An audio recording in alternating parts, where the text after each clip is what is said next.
Hello, this is your Executive Director, Reverend Angelia. I'm going to go ahead and start teaching our Who is Your Inner Child class.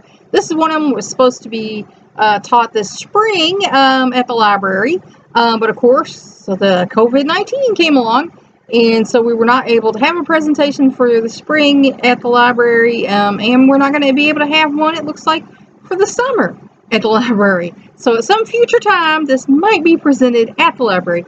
But I'm going to go ahead and start it here on YouTube and on our Facebook page and on our Twitter so that you can have this information. I don't like sitting on information. I want to give it to people. That's why I bother to do this. So it is the Who is Our Inner Child class. A look at finding out who your inner child was and who you both are now. And I compiled this class for Works of Heart and Healing Families Lives. I think most of you who watch me know that, I do run these two agencies. I own the ministry and I'm the executive director for the charity. So we're going to go ahead and start. People have understood that we have a child that lives inside of us since the time of Christ. It has been given many names, but for the sake of easy understanding, let's just call it your inner child. Whatever you call it, most psychologists agree that this being that you started out as, once you achieved self-realization, which usually happens about, between 2 and 4 somewhere, is your true self, your pure being.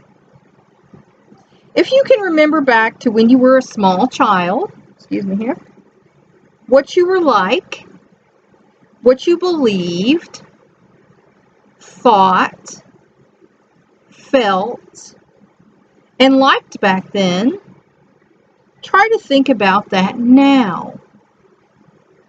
That was your original self, the purest form of you in your earthly being. In the beginning, you were that basic being that you were meant to be. Then your parents started to change that by teaching you new things. As you got older, society also started teaching you new things. In this process of growing up, we learn to ignore our inner child to become who we think we should be. Our inner child needs to be nurtured and needs to be free to express itself. If we do not allow this, we create a false or codependent self. We start to look at ourselves as a victim of circumstance or the world we live in. It then becomes difficult for us to resolve and move on from emotional traumas. We then have unfinished mental and emotional business that leads to anxiety, fear, confusion, emptiness, and unhappiness. Excuse me while I scratch my ear here.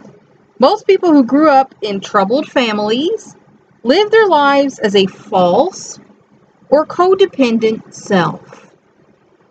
Some of these families have chronic physical or mental illnesses in them.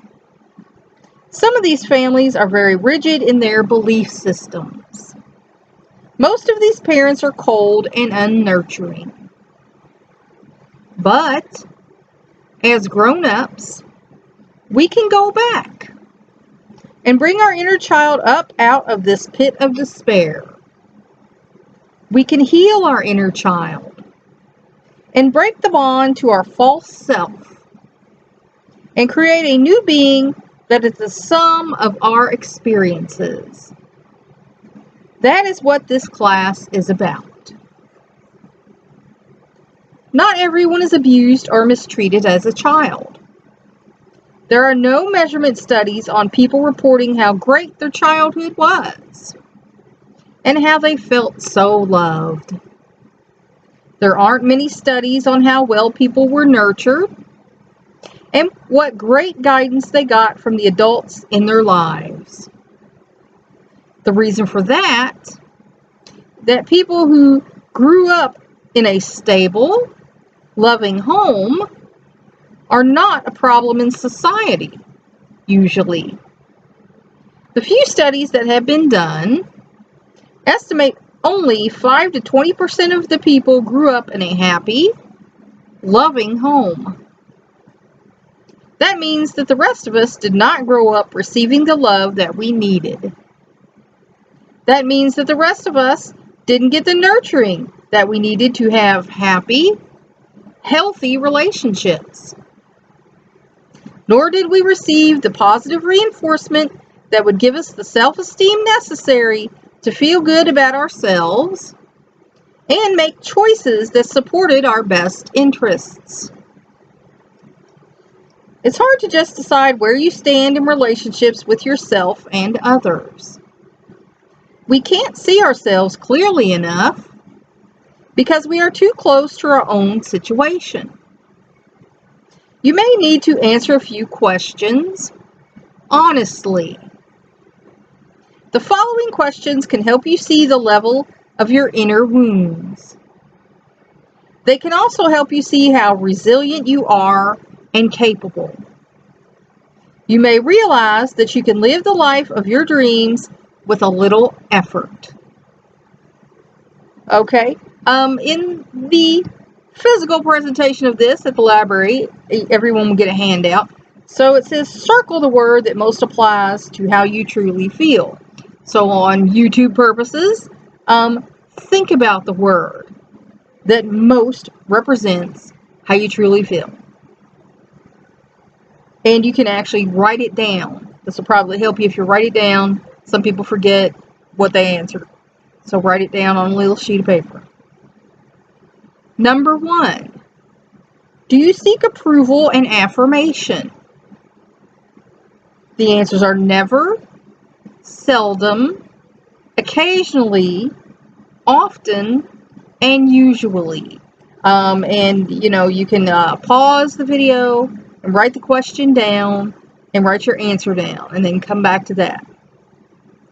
Number 2, do you fail to recognize your accomplishments? Never, seldom, occasionally, often, or usually. Number 3, do you fear criticism? Never, seldom, occasionally, often, or usually. Number 4, do you overextend yourself? Never, seldom, occasionally, often, or usually. Number 5, have you had problems with your own compulsive behavior? Never, seldom, occasionally, often, or usually. Number 6, do you have a need for perfection? Never, seldom, occasionally, often, usually. Number 7, are you uneasy when your life is going smoothly? Never, seldom, occasionally, often, usually. Number 8, do you continually anticipate problems?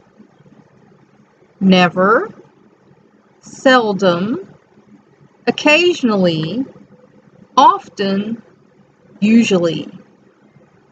Number 9, do you feel more alive in the midst of a crisis? Never, seldom, occasionally, often, usually.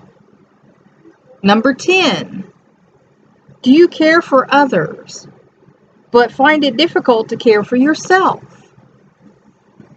never, seldom, occasionally, often, or usually. Number 11. Do you isolate yourself from other people?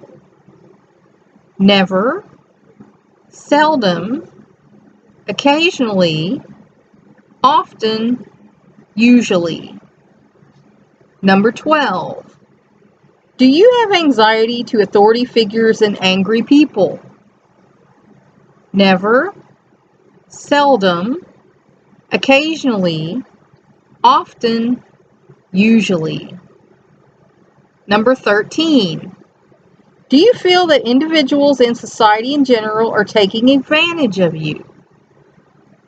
Never, seldom, occasionally, often, itchy day, usually. Number 14. Do you have trouble with intimate relationships? Never, seldom, occasionally, often, usually. Number 15. Do you attract and seek people who tend to be compulsive?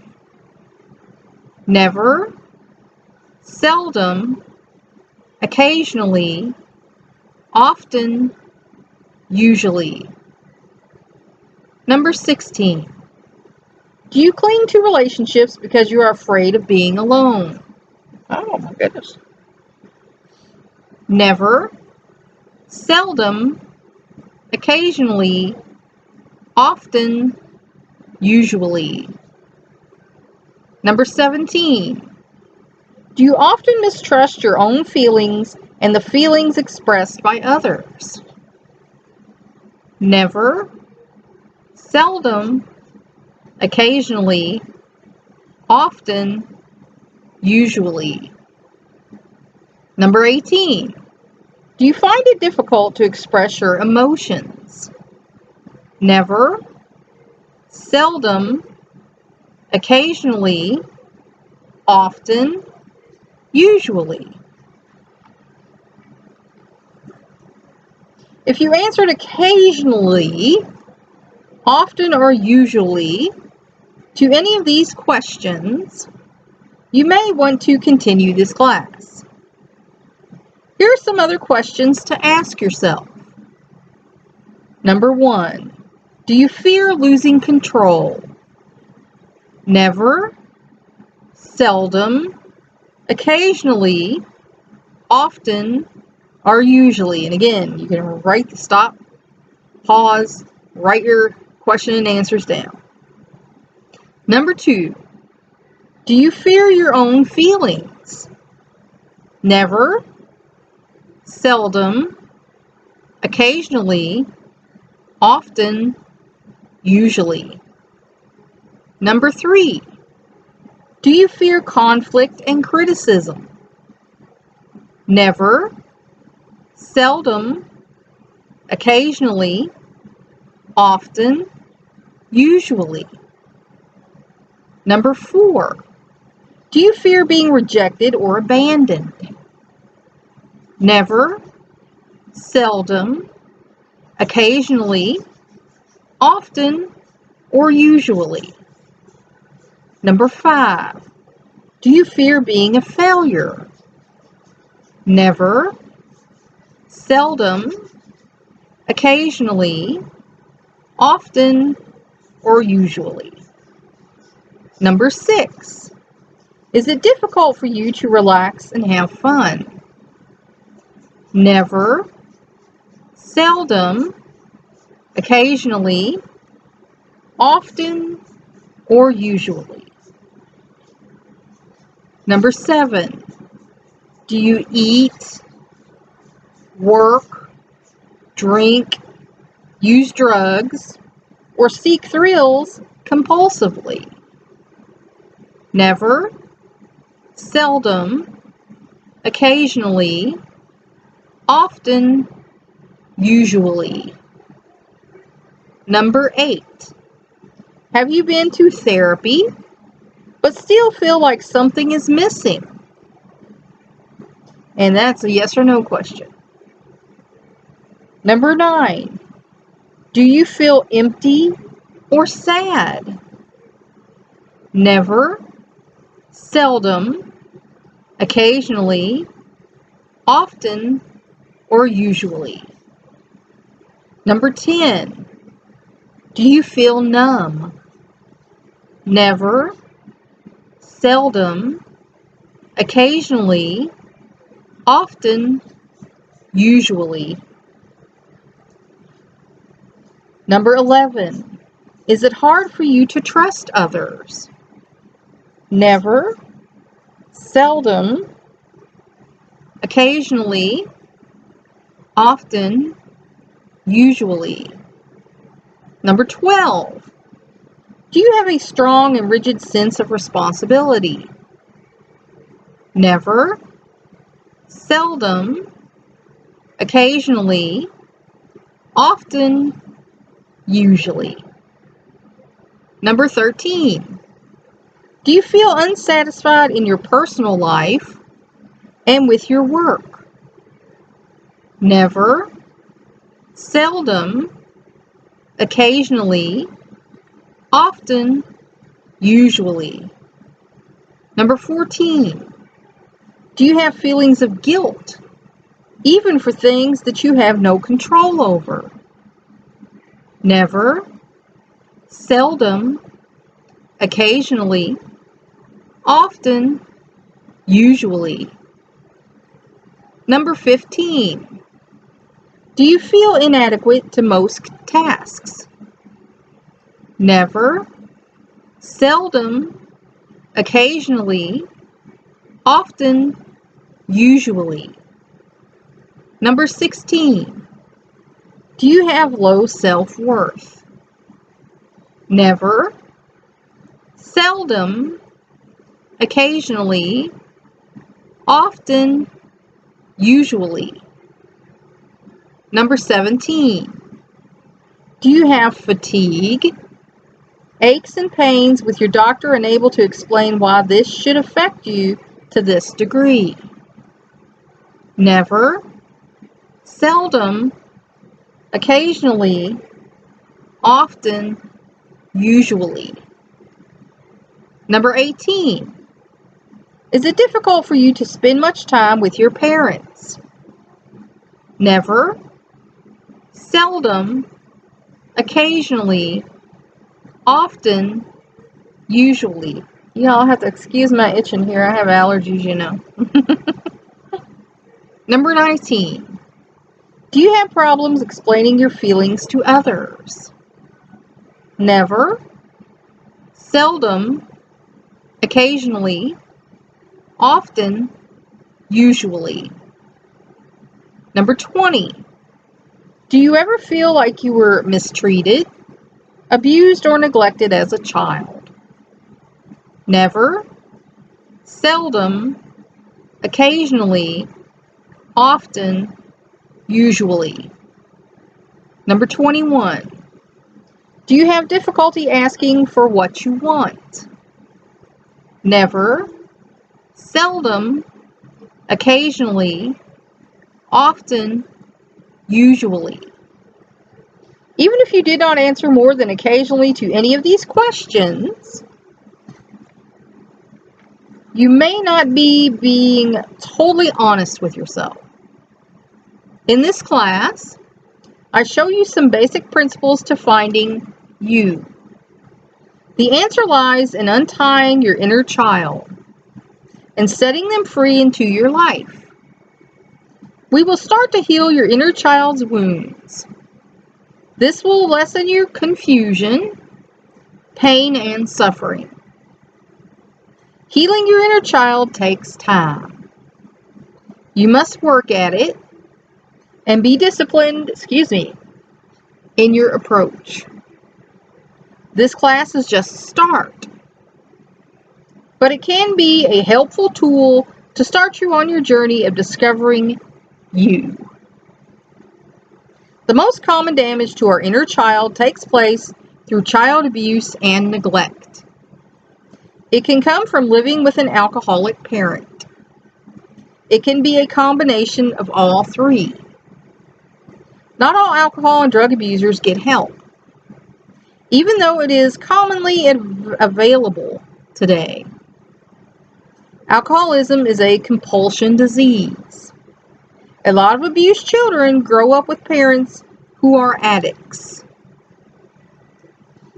Many of these adult children tried psychotherapy, and it did not help. They may need addiction treatment themselves before psychotherapy can help them. And this is what I tell some of my life coaching clients. Some of them have anxiety and depression that's so bad they can't get anything out of life coaching, and they're having problems getting anything out of therapy. But it's because their mind is so, bad off. They need this medication to level themselves out enough where they can learn from life coaching or therapy. And, I'm going to tell you that right now.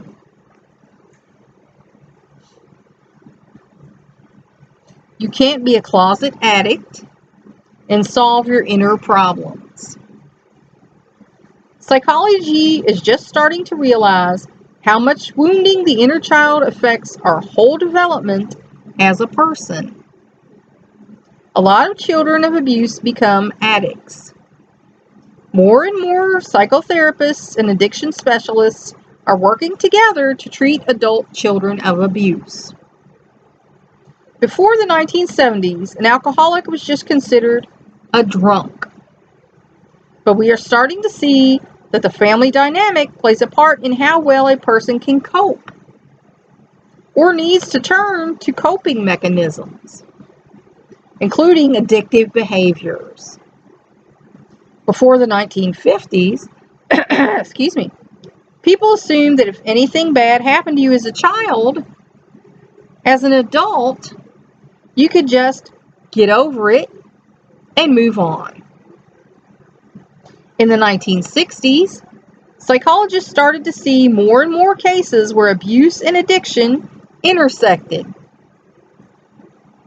These children felt forgotten at times, like their parents were there, but they did not care for or notice the child at all, almost like they were invisible.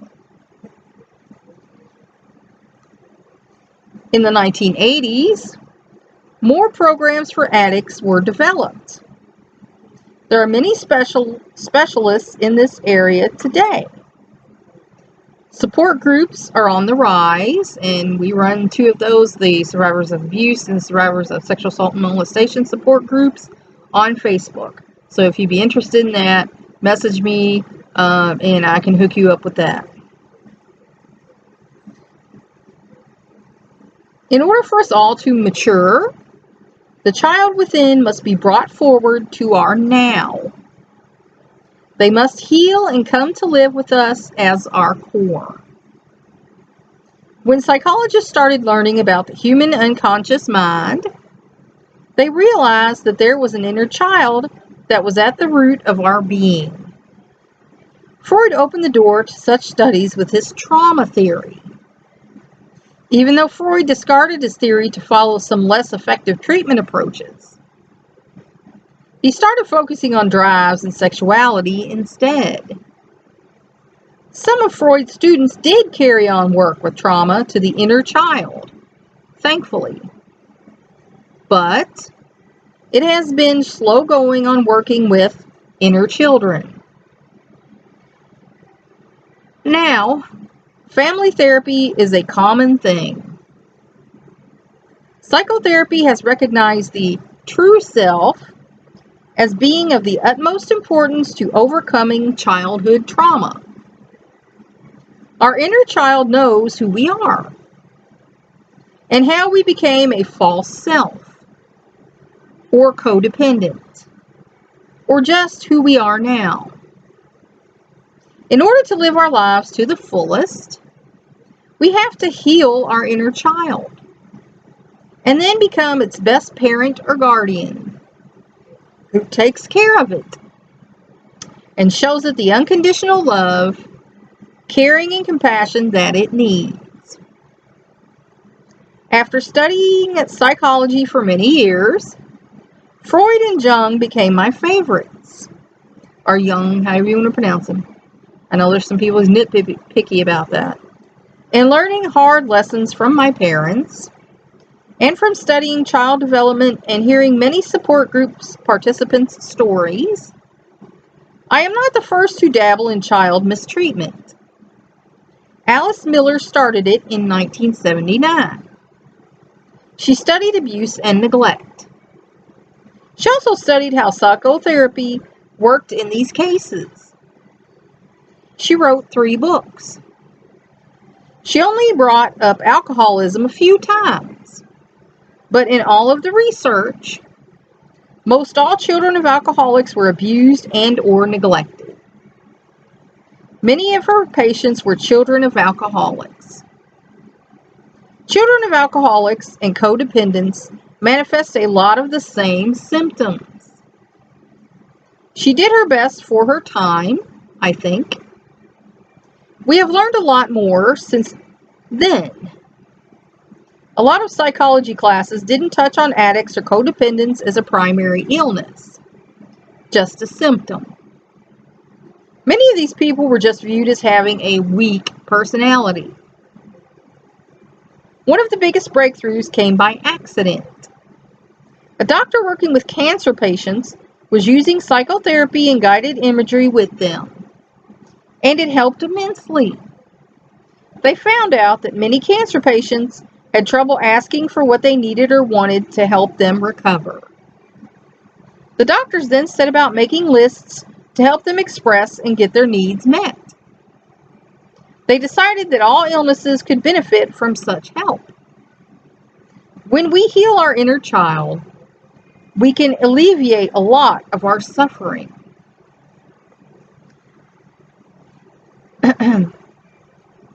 Those of us who have spiritual beliefs seem to fare better. A lot of addiction treatments use the spiritual approach. Now, even psychotherapists and doctors are realizing that the spirit and body benefit from the connection. Spirituality need not be organized religion. Spirituality is needed to recover fully from any illness. It is essential to healing your inner child, your real and true self. If you have never thought about your inner child, you are not alone. Some people don't even know how to start getting in touch with it. It has the most relevance to overcoming abuse, be it physical, mental, emotional, or spiritual. Just like an illness, you must treat your inner child in the past to be okay in the future. Where is your inner child? It may seem like some distant person from the past. It may seem like some former playmate playing hide and seek with you, and you can't see them. It may seem like an alien presence in your life, but we all have one. It is the person who makes us alive. It is the person who gives us energy. It is the person who urges us to be creative and fulfilled. It is our true self. It is our real self. It is also called our inner child. Our parents do the first damage. Other authority figures add their rules and regulations. The educational system, religions, politics, the media, and even therapists can also add weights that our inner child cannot carry. So, to fit in, most of us learn to stifle our inner child. If this inner child is not nurtured and allowed freedom of expression, it creates an imbalance in our person. When we start to develop a codependent self to navigate, we then start to develop, a codependent self to navigate in the real world. And that was our bell. So that's all for now. Until next time. I hope you found it educational and informational. Please like, share, and subscribe. Thank you.